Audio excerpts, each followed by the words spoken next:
tous ceux qui sont devant leur télé, dites « Je dois faire ce qui est juste. Je dois bien traiter les gens. » Peu importe si vous avez à mettre des enseignes partout chez vous. Faites ce qui est juste, traitez bien les autres. Faites ce qui est juste, traitez bien les autres. Restez avec nous dans Jouissez de votre vie.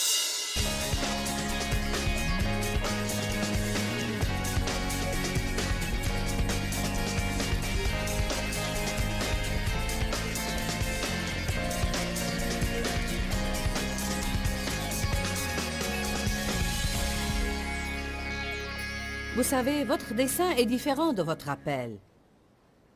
Votre dessein est différent de votre but, parce que votre but, vous pouvez le fixer vous-même.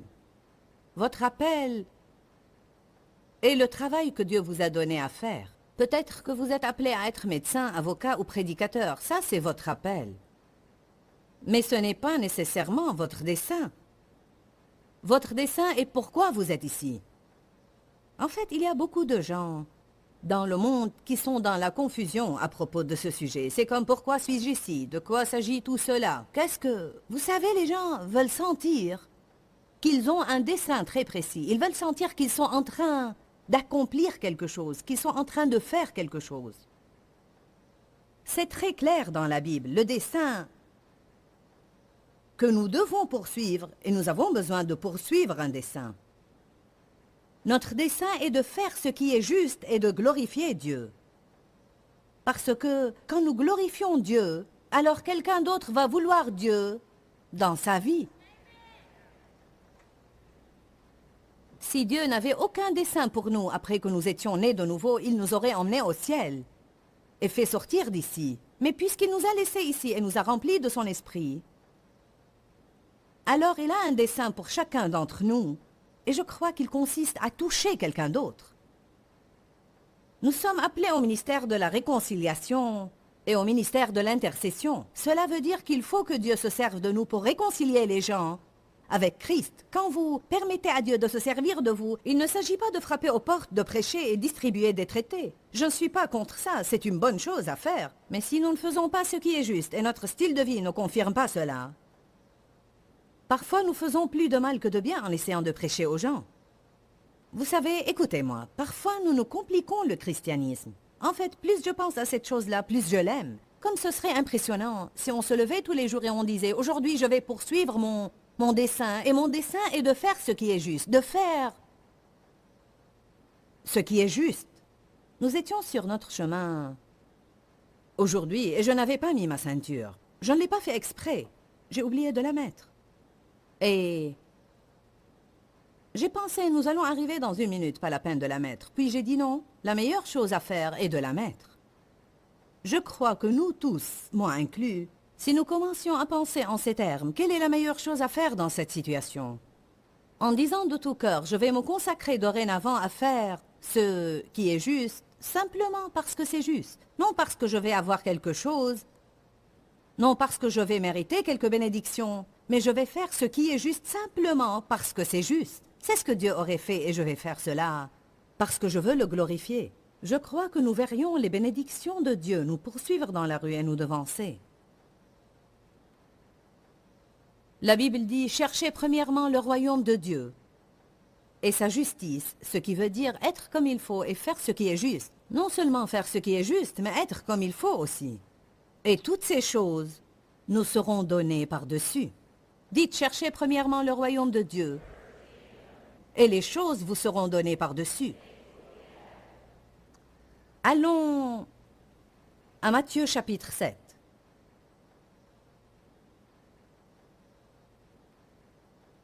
Matthieu 7, 20. C'est donc à leurs fruits que vous les reconnaîtrez. Nous avons parlé de comment vous ne pouvez qu'avoir des fruits qui correspondent à vos racines. Soyez enracinés dans Christ si vous voulez porter de bons fruits dans la vie. Vous les reconnaîtrez à leurs fruits. Pas tous ceux qui me disent « Seigneur, Seigneur » entreront dans le royaume des cieux. Mais celui-là seul qui fait la volonté de mon Père qui est dans les cieux. Vous savez, nous avons lu une écriture hier soir. Laissez votre doigt sur elle. Nous allons la revoir et la relire au cas où vous n'étiez pas ici. C'est Hébreux chapitre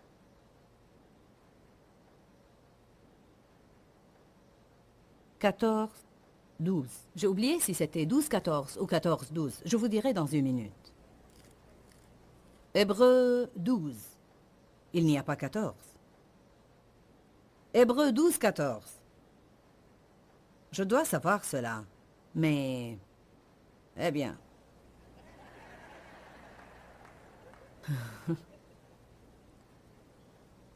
Efforcez-vous de vivre en paix avec tout le monde. Et recherchez, que tout le monde dise rechercher. Cette consécration et cette sanctification, sans lesquelles nul ne verra le Seigneur. Alors cela me dit que si je ne recherche pas une vie sainte, je ne verrai pas Dieu. Bon, attends, j'ai prié la prière du salut. Mais il faut aller au-delà de cela.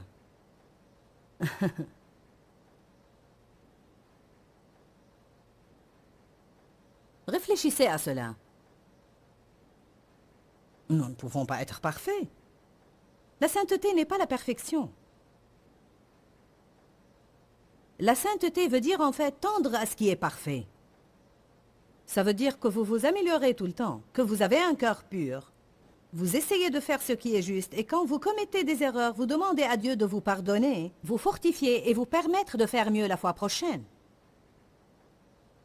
Cela ne veut pas dire que vous faites tout genre de compromis, que vous prenez la parole à la légère, que vous faites ce qui vous plaît en vous référant à une écriture pour vous justifier.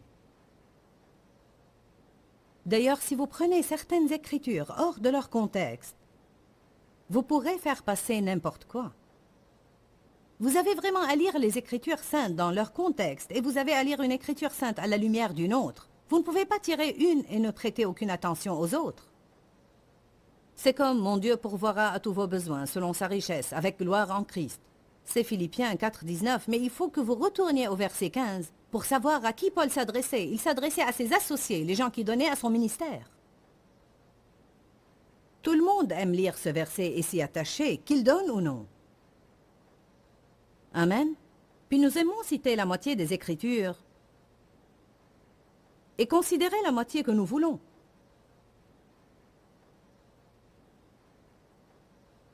Je souhaite que tu prospères et que tu sois en bonne santé. Ce n'est pas tout. Comme prospère l'état de ton âme, que dit-il? Autant que tu es mûr, que tu aies la prospérité et la santé. Racine, fruit. Allez, résistez au diable et il fuira. Pas seulement ça. Jacques 4, 7 dit, soumettez-vous à Dieu, résistez au diable et il fuira. Ne considérez pas la partie que vous voulez en laissant l'autre. Il faut faire attention à ces écritures. Honnêtement, je ne m'étais pas rendu compte que ces écritures se trouvaient dans la Bible. Je veux dire que quelque part, il est écrit que recherchez la sanctification, sans laquelle personne ne verra le Seigneur. Vous ne pouvez pas vivre dans le péché et dire que Dieu comprend.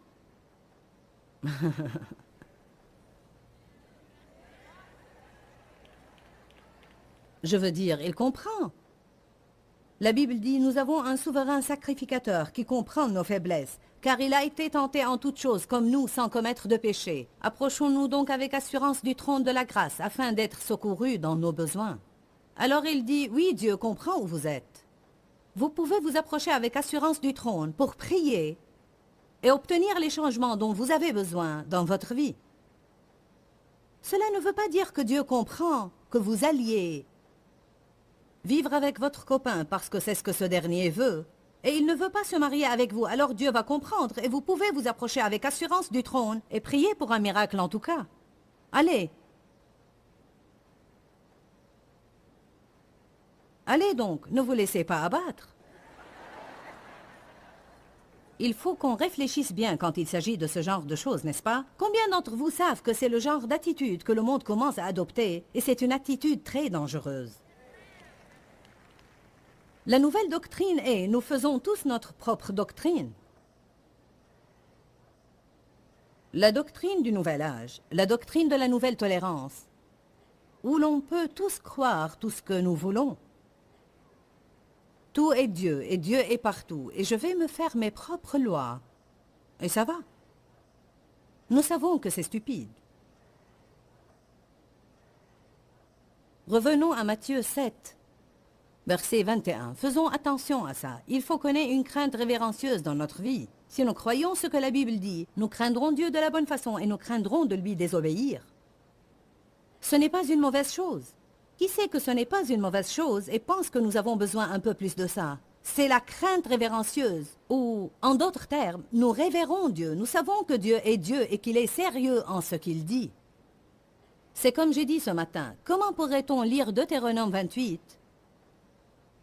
Si tu m'obéis, tu seras béni, béni, béni, béni, béni. Si tu ne m'obéis pas, tu seras maudit, maudit, maudit. Quel genre de stupide devrez-vous être pour lire cela et choisir de désobéir à Dieu? Vous devrez être des stupides exceptionnels et non pas ordinaires.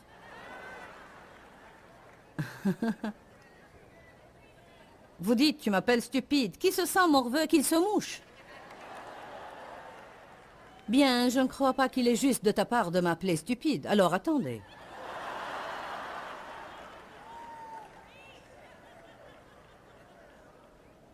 Quand vous n'avez pas de connaissance, c'est de l'ignorance. Quand vous savez quoi faire et vous ne le faites pas, c'est stupide. Pas tous ceux qui me disent « Seigneur, Seigneur » entreront dans le royaume des cieux, mais celui-là seul qui fait la volonté de mon Père qui est dans les cieux. Cela ne veut pas dire que vous êtes tenu de faire parfaitement la volonté de Dieu. Moi, personnellement, je ne fais pas parfaitement la volonté de Dieu dans ma vie, mais je m'efforce de l'accomplir. En fait, je ne fais pas le mal exprès. Non, je ne commets pas le péché habituellement et intentionnellement en croyant que je pourrais m'en sortir avec.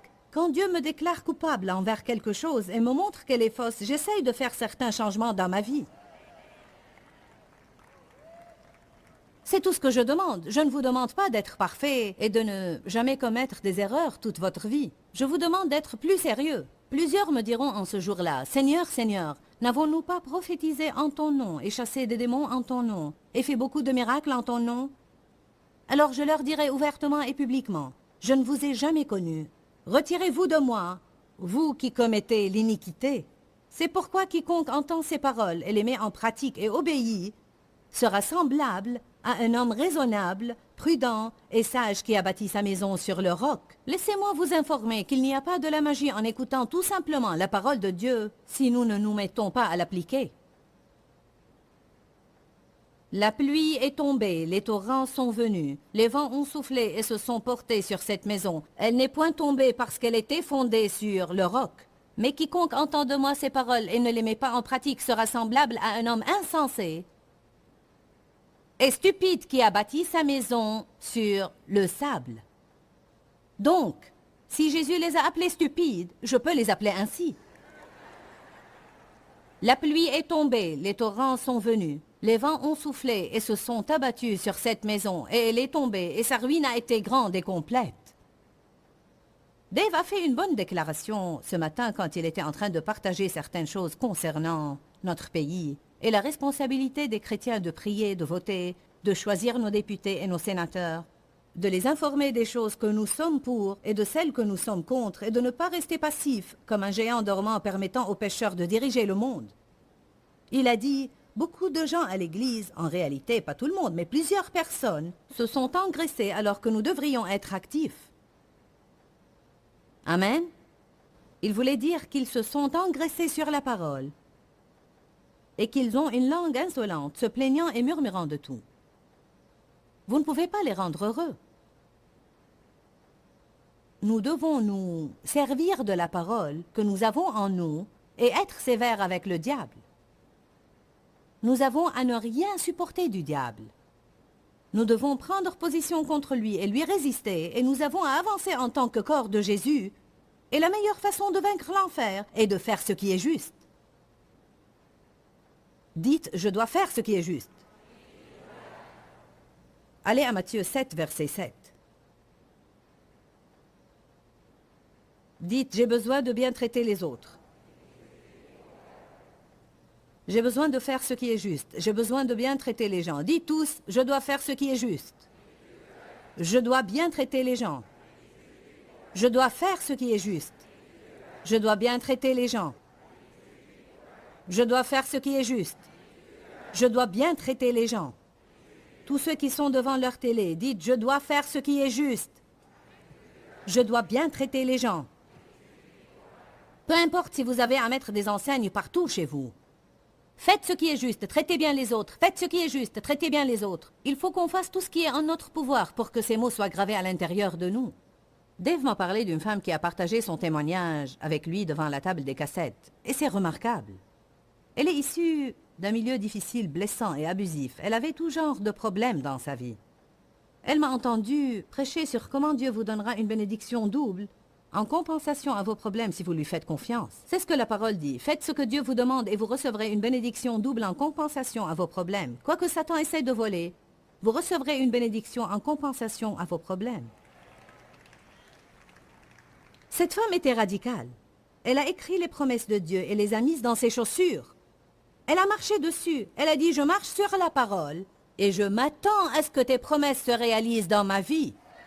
Maintenant, elle a reçu une promotion. Elle vit dans une maison qui vaut 500 000 $. Dieu a fait des choses radicales dans sa vie. Allez, il faut que vous soyez radicaux.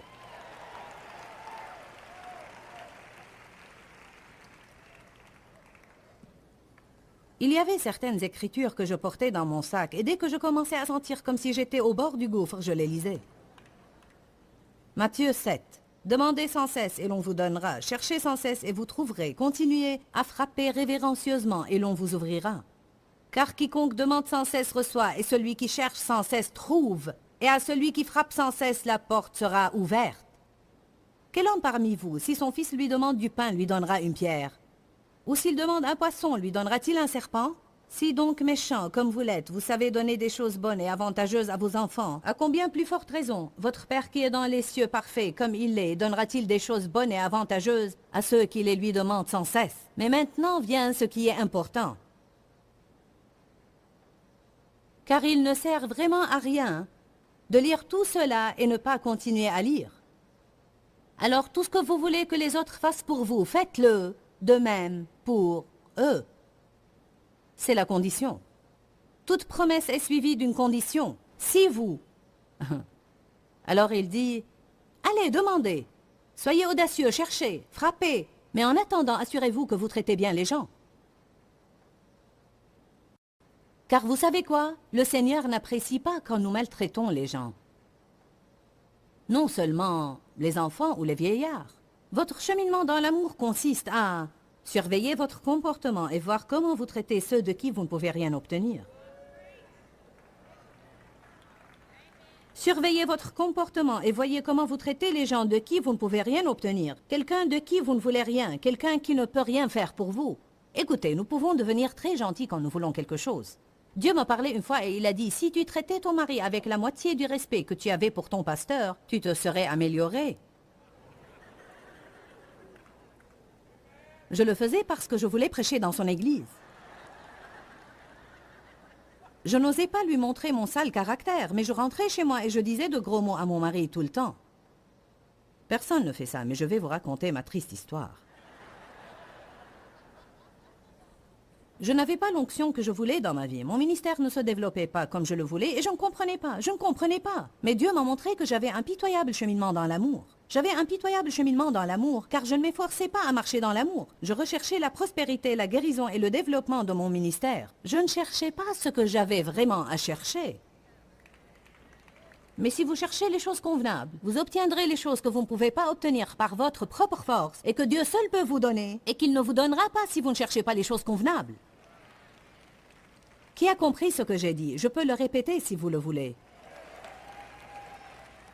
Si je cherche et je m'efforce à faire ce qui est juste et à glorifier Dieu, et je cherche avec diligence à bien traiter les gens, alors Dieu me donnera ce que je ne pourrai jamais obtenir par moi-même. Mais si je cherche toutes ces choses, je ne les obtiendrai jamais. Elles m'échapperont tous les jours de ma vie. C'est assez simple. Dites, faites ce qui est juste. Traitez bien les autres. Nous allons continuer à lire 2 versets en plus, car les idées sont liées. Entrez par la porte étroite, car large est la porte, et spacieux et large est le chemin qui mène à la perdition, et il y en a beaucoup qui entrent par là. En d'autres termes, le large chemin est le chemin facile. Le large chemin est le chemin sur lequel vous vivez conformément à ce que vous sentez. Vous voulez vous disputer avec quelqu'un, alors vous le faites. Vous êtes de mauvaise humeur, alors vous maltraitez les autres toute la journée. Je suis grincheux. Je vais être grincheux. Je suis déprimé. Laissez-moi tranquille. Vous croyez que je vais vous sourire? Je n'ai pas envie. Vous pensez que je vais être gentil? Je n'ai pas envie. Je ne vais pas respecter mes engagements à l'église. Je ne me sens pas bien dans ma peau.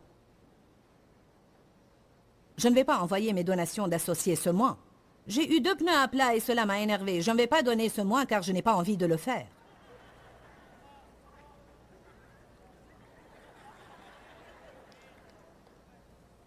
Je ne vais pas m'excuser auprès de toi car je l'ai fait la dernière fois et c'est ton tour.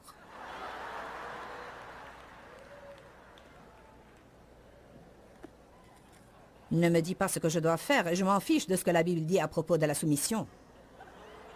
Je ne vais pas le faire. Ce n'est pas bien et ce n'est pas juste. Et je ne vais pas bien te traiter si tu ne me traites pas bien. D'accord, alors vas-y et mène une vie misérable. Tu ne verras jamais les promesses de Dieu se réaliser dans ta vie et crie après le diable toute ta vie.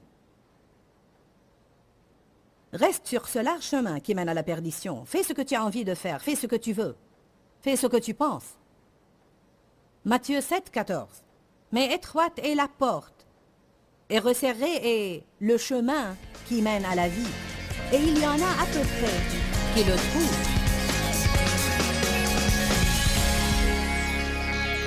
Je crois qu'un des principes les plus importants dans le monde, c'est de faire ce qui est juste.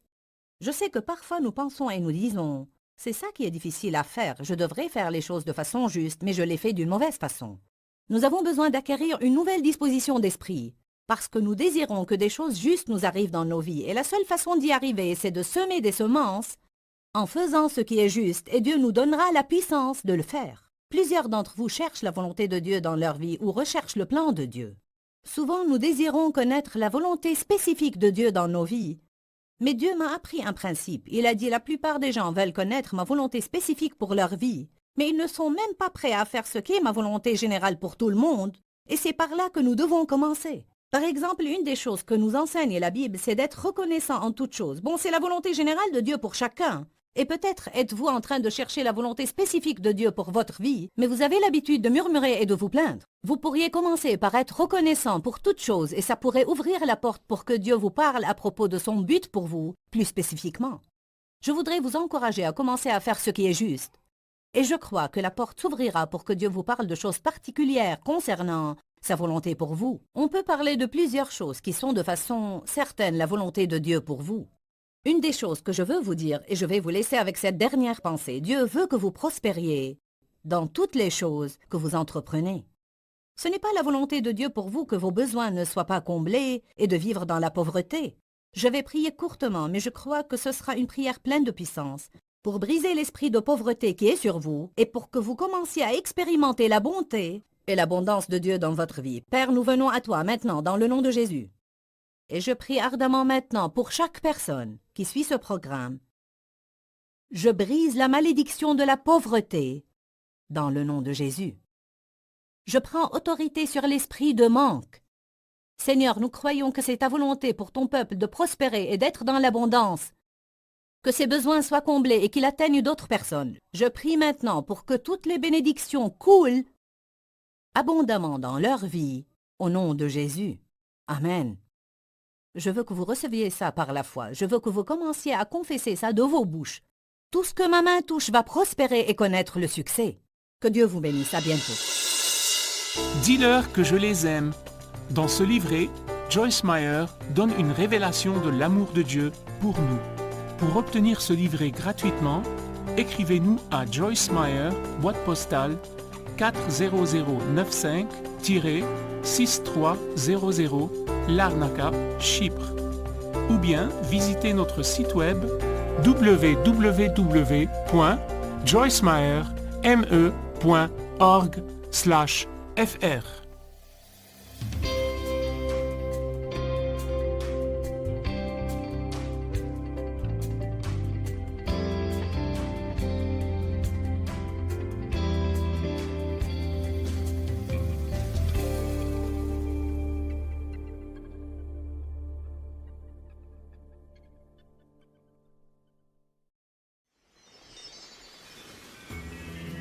Alors rappelez-vous que Dieu a un plan pour vous. Vos bénédictions peuvent ne pas arriver exactement de la même façon, au même moment ou de la même manière que les leurs. Peut-être croyez-vous en Dieu depuis 20 ans et il y a 6 mois que cette personne a été sauvée et elle a déjà reçu ce pourquoi vous priez depuis 20 ans. Je ne peux pas expliquer cela, mais faites confiance à Dieu. Restez avec nous dans Jouissez de votre vie.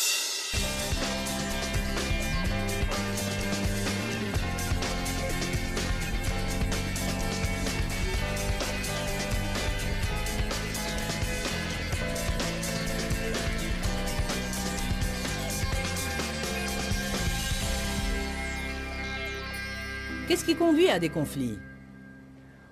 Qui sait c'est quoi les conflits? Vous ne savez pas ce que c'est? Ce sont les querelles, les luttes, les disputes, la colère sous-jacente.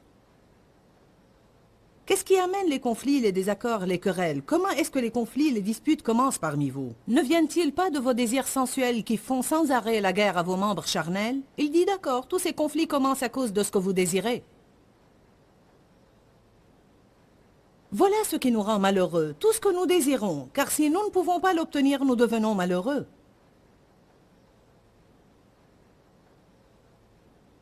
Allez-y, encouragez-moi un peu.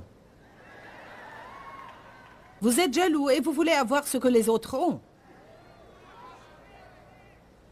Vos désirs sont alors insatisfaits. En d'autres termes, il dit ceci, ce n'est pas la façon d'obtenir ce que vous voulez.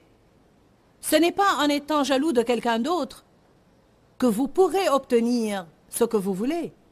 C'est plutôt le plus sûr moyen de ne jamais obtenir ce que vous voulez. Et pendant que vous attendez que votre bénédiction arrive, Dieu fait exprès de mettre en face de vous quelqu'un qui a déjà ce pourquoi vous avez la foi.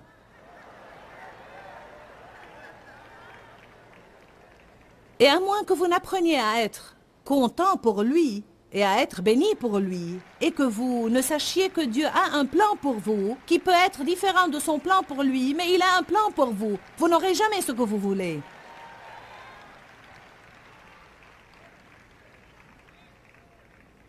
La pire des choses serait d'être jaloux de la bénédiction de quelqu'un d'autre. En réalité, tant que vous faites ça, vous êtes sûr de ne jamais être béni. Seigneur, je pense que ce n'est pas normal, ce n'est pas juste, je crois en toi moi aussi.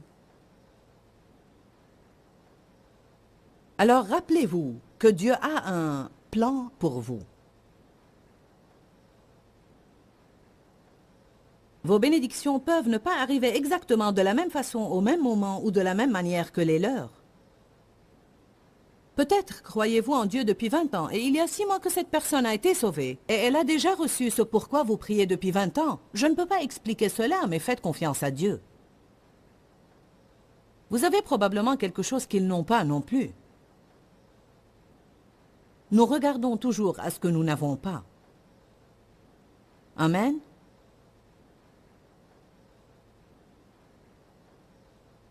Vous êtes jaloux, vous convoitez, et vous ne possédez pas, vous devenez meurtrier, parce qu'haïr dans vos cœurs, c'est déjà être meurtrier. Cela est vraiment fort. Vous êtes envieux, vous êtes en colère, et vous n'arrivez pas à obtenir ce que vous voulez. Vous ne pouvez pas être satisfait, obtenir la joie à laquelle vous aspirez.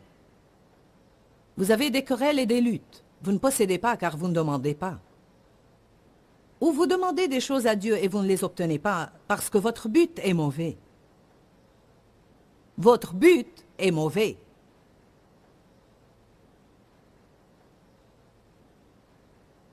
Vos motifs sont mauvais et égoïstes. Vous demandez dans le but de satisfaire vos passions. Verset 4. Vous êtes comme des épouses infidèles qui auraient des relations illicites avec le monde.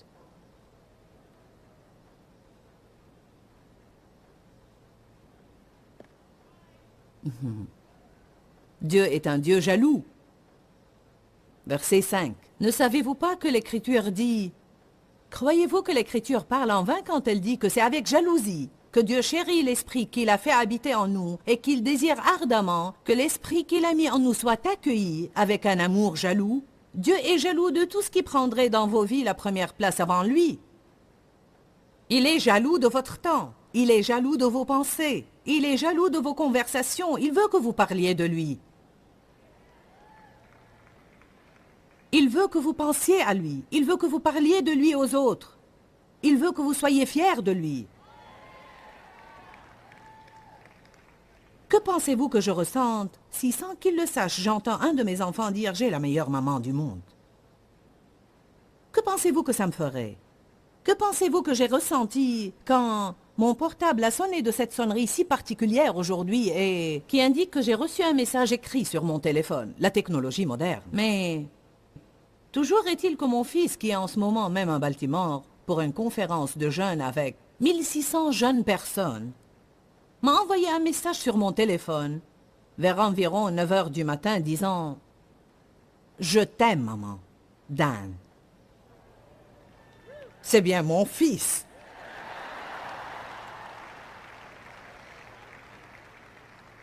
Amen.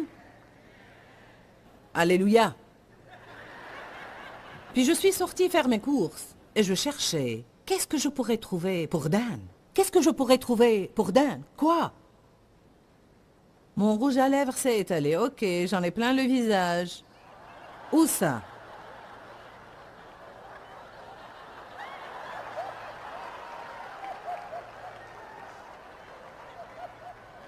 Il n'y en a plus? Il n'y en a plus. Ma famille s'occupe de moi. J'étais allé prêcher à Chicago la semaine dernière et Dave a envoyé Sandy sur l'estrade pour qu'elle puisse redresser la fente de ma jupe parce qu'elle était mal mise. Je suis en haut en train de prêcher, elle arrive et elle fait comme ça. Mon Dieu!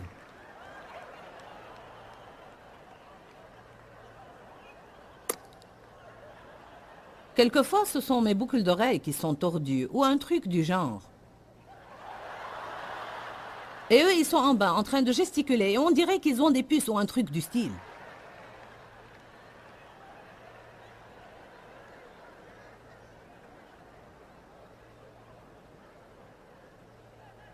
Dieu aime t'entendre parler de lui d'une bonne façon. Il aime t'entendre dire des choses comme « Mon Dieu est fidèle et il va intervenir ». Amen. Regardons ce que dit Malachie. Malachie chapitre 3, verset 16. Dieu est jaloux de vos conversations. Il veut que vous parliez de lui plus que de n'importe qui d'autre.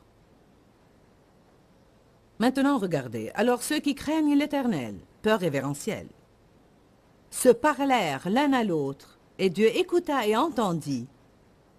Et un livre aide-mémoire fut écrit devant lui pour ceux qui craignent l'Éternel et qui honorent son nom.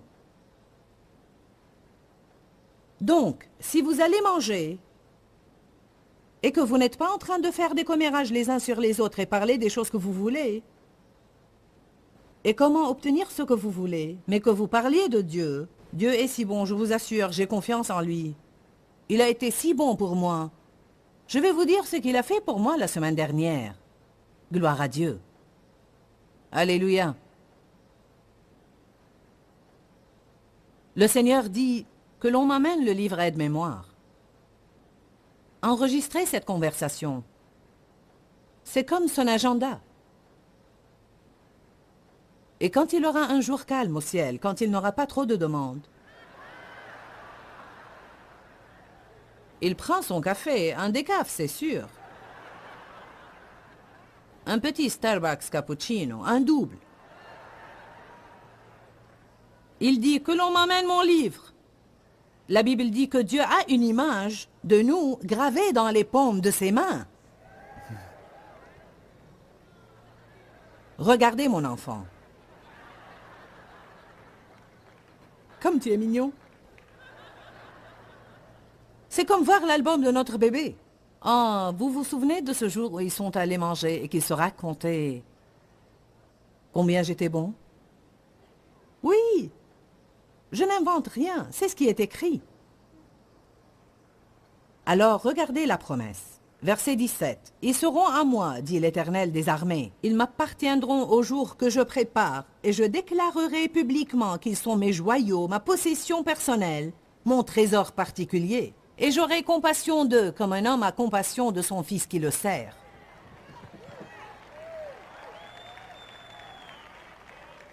Je les reconnaîtrai publiquement.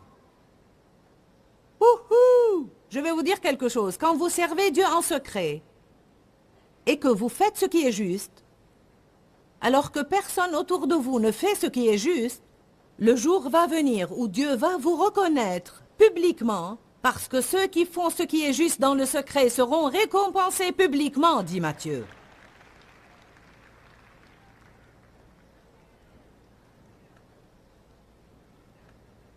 Les gens me disent, vous savez, parce que mon ministère n'a été vraiment reconnu que ces 7 dernières années, alors que je l'exerce depuis 25 ans. En fait, les gens me disent tout le temps, on dirait que tu viens de nulle part, Joyce. Mais je vais vous dire que j'étais là. Vous ne me connaissiez pas, mais Dieu me connaissait. J'étais inconnue, faisant ce qui est juste et traitant les autres de façon juste. Faire ce qui est juste. Honorant Dieu, rendant mon caddie à sa place parce que Dieu me l'avait demandé.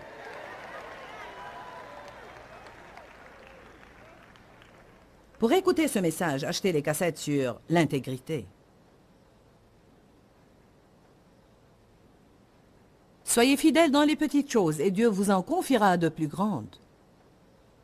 Dieu a commencé à me confronter il y a 25 ans quand j'étais allé à l'épicerie pour rendre mon caddie là où il fallait dans ce petit espace qui lui est réservé et ne pas le laisser là pour qu'il roule et qu'il cogne la voiture de quelqu'un dans le parking. Oui, qui va rendre son caddie là où il faut maintenant qu'il m'a entendu? Regardez, la parole est efficace. Ça m'a pris 2 ans, 2 ans! Pour obéir à Dieu avec consistance dans les petites choses. Il y avait un appel sur ma vie, mais pas de racines. J'avais un don qui aurait pu me faire valoir, mais pas le caractère pour me maintenir là où Dieu me mettrait. Il nous faut une préparation, il nous faut de l'expérience. Nous devons apprendre l'obéissance et traverser quelques épreuves. Eh oui, vous ne saviez pas où j'étais, mais j'étais là. Dieu me connaissait. Et tout d'un coup, il a dit, bien, je pense que je vais te montrer aux autres maintenant.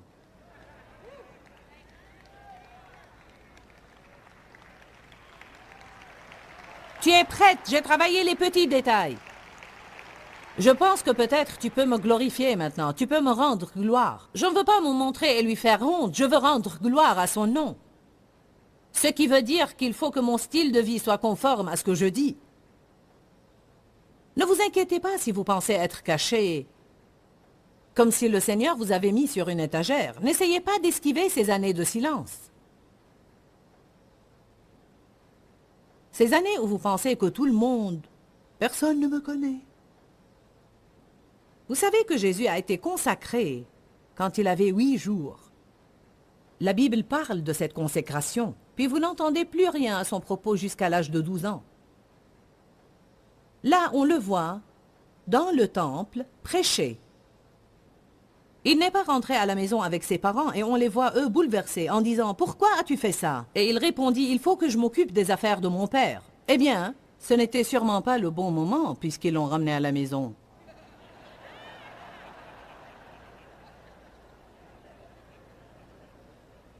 Donc Jésus lui-même, dans son humanité, désirait être dans la volonté de Dieu.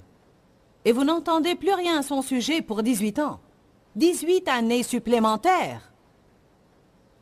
Tout ce que la Bible dit à son propos, c'est qu'il croissait.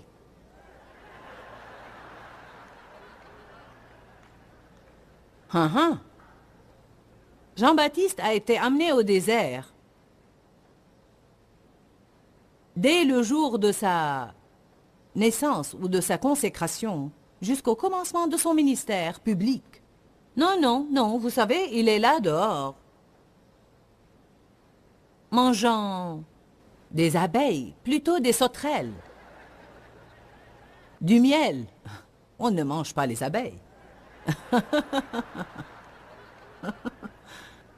Pourtant, une peau d'animal ayant l'apparence d'un homme sauvage. Mais quand il en est sorti en criant « Repentez-vous !» on le remarquait. Je vais vous dire quelque chose. Quand Dieu vous fait sortir, quand il vous sort de l'anonymat, combien d'entre vous aiment ça?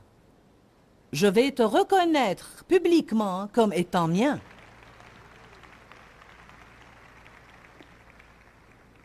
Jérémie 2,13 dit, « Mon peuple a commis un double péché. Ils m'ont abandonné, moi qui suis une source d'eau vive, pour se creuser des citernes crevassées qui ne retiennent pas l'eau. » Des citernes vides. Cela signifie travaillez sur quelque chose, travaillez sur quelque chose, travaillez sur quelque chose, votre projet. Vous avez creusé votre citerne et vous regardez dedans. Cela ne me satisfait pas. Il doit y avoir autre chose. Abandonner Dieu, c'est notre première erreur. Creuser nos propres citernes. Des citernes qui ne gardent pas l'eau.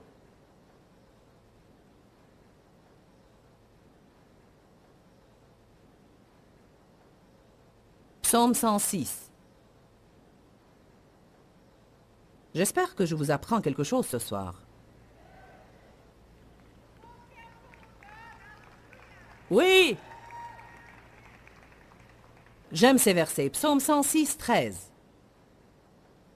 On va lire ça et encore quelques versets et je vais conclure. Psaume 106, 13.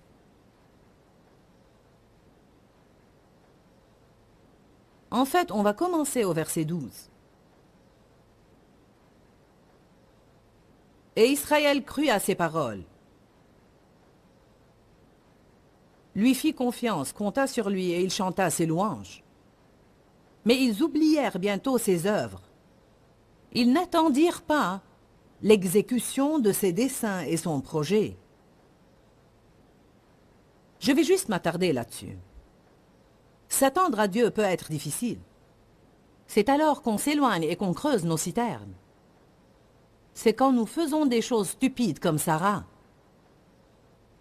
Vous n'êtes pas maligne si vous demandez à votre mari d'aller au lit avec une autre femme pour avoir un bébé.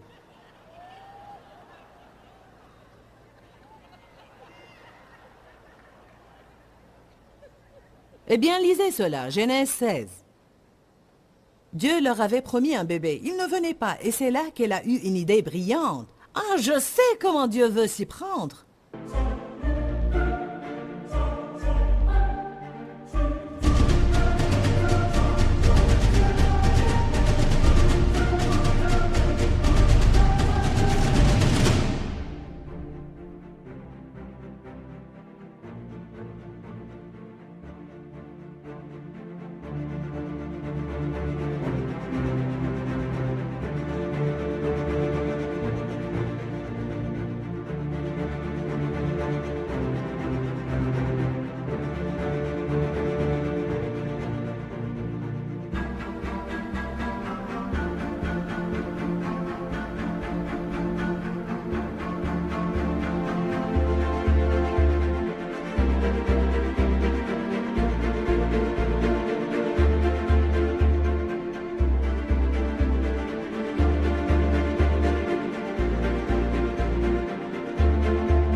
Je vais te donner ma servante Agar, dit la Bible. Tu vas avoir une relation avec elle. Elle aura l'enfant et il sera à moi.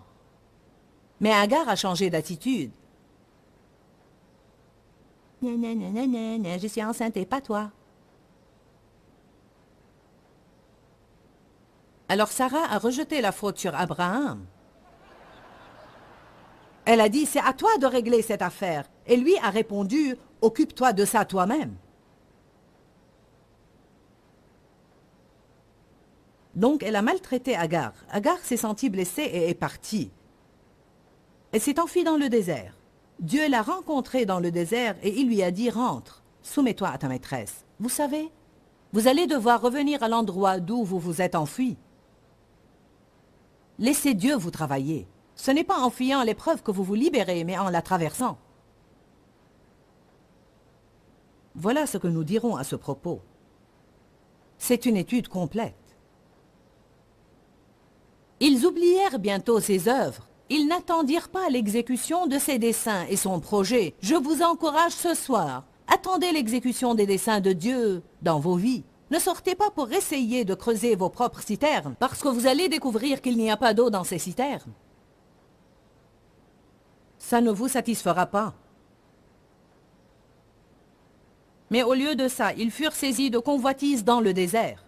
Ils voulaient une chose. Je veux. Nous ne voulons pas de cette manne. Donne-nous de la viande. Donc il leur a donné tant de viande qu'ils l'ont vomi. Vous voulez de la viande? Je vais vous donner de la viande. Mais ils furent saisis de convoitise dans le désert et tentèrent le Seigneur dans leur solitude. Regardez maintenant le verset 15. Il leur accorda ce qu'ils demandaient, mais il envoya le dépérissement dans leur âme, et il diminua leur nombre par la maladie et la mort. Ils ont eu ce qu'ils voulaient. Mais leurs âmes étaient des citernes crevassées. Ils se sentaient vides à l'intérieur. Ils avaient un grand trou à l'intérieur. Quelque chose manquait. C'est comme ça que je me sentais, même en tant que chrétienne. Vous sentez-vous comme ça? Pourquoi? Parce que je courais après la mauvaise chose. Je creusais des citernes crevassées, et dans chaque citerne, il n'y avait rien. Jusqu'à ce que je découvre le psaume 27,4, je demande à l'Éternel une chose que je désire ardemment. Je voudrais habiter dans la maison de l'Éternel pour contempler sa magnificence. Fais de l'Éternel tes délices et il te donnera ce que ton cœur désire. Cherchez d'abord le royaume de Dieu et sa justice, et toutes ces choses vous seront données en plus.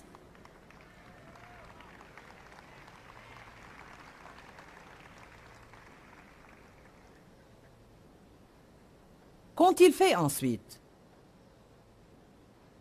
Ce que les gens font, verset 16, ils ont envié Moïse. Ils n'ont pas fait ce qui était juste. Donc ils ont envié le gars qui avait de bons résultats dans sa vie, car il faisait ce qui était juste.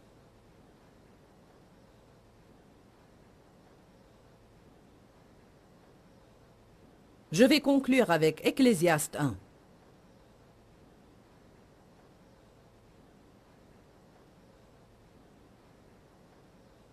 D'habitude, je ne cite pas autant de versets quand je prêche. Mais c'est bien parce que vous devez voir tout ça. Ecclésiaste 1, verset 16. Je vais lire jusqu'au chapitre 2, verset 11. Mais ce que je veux que vous voyez, en fait, je vais commencer au chapitre 2. Je vais vous lire maintenant la première phrase du verset 16, chapitre 1. Salomon dit, j'ai dit en mon cœur, voici. En fait, voilà sa première erreur, juste là.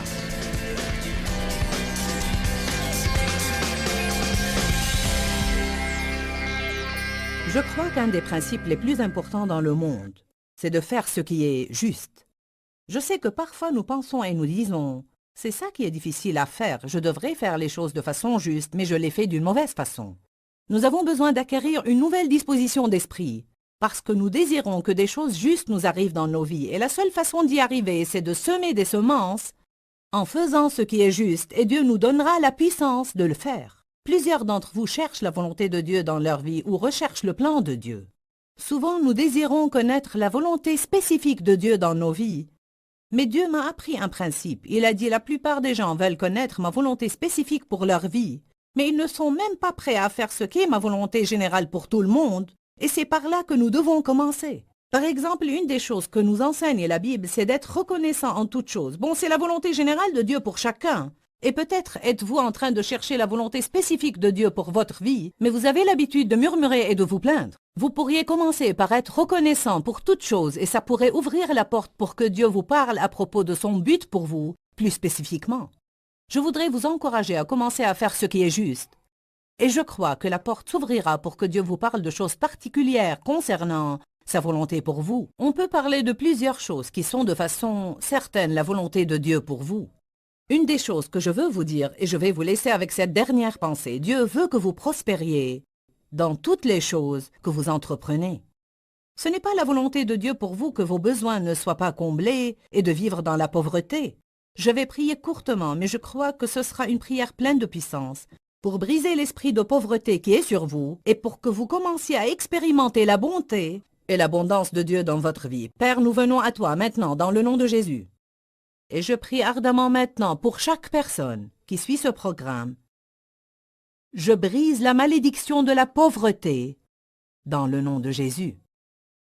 Je prends autorité sur l'esprit de manque. Seigneur, nous croyons que c'est ta volonté pour ton peuple de prospérer et d'être dans l'abondance, que ses besoins soient comblés et qu'il atteigne d'autres personnes. Je prie maintenant pour que toutes les bénédictions coulent abondamment dans leur vie, au nom de Jésus. Amen. Je veux que vous receviez ça par la foi. Je veux que vous commenciez à confesser ça de vos bouches. Tout ce que ma main touche va prospérer et connaître le succès. Que Dieu vous bénisse. À bientôt. Dis-leur que je les aime. Dans ce livret, Joyce Meyer donne une révélation de l'amour de Dieu pour nous. Pour obtenir ce livret gratuitement, écrivez-nous à Joyce Meyer, boîte postale 40095-6300, Larnaca, Chypre. Ou bien visitez notre site web www.joycemeyer.org/fr.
phương trời vẫn nhớ tới quê hương. Người về đây thăm làng Trù quê mẹ và làng Sen quê cha, xúc động bồi hồi người rơi giọt lệ, thương mái nhà tranh thương đất mẹ nghèo, đi suốt cuộc đời mới được thăm.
Thank you.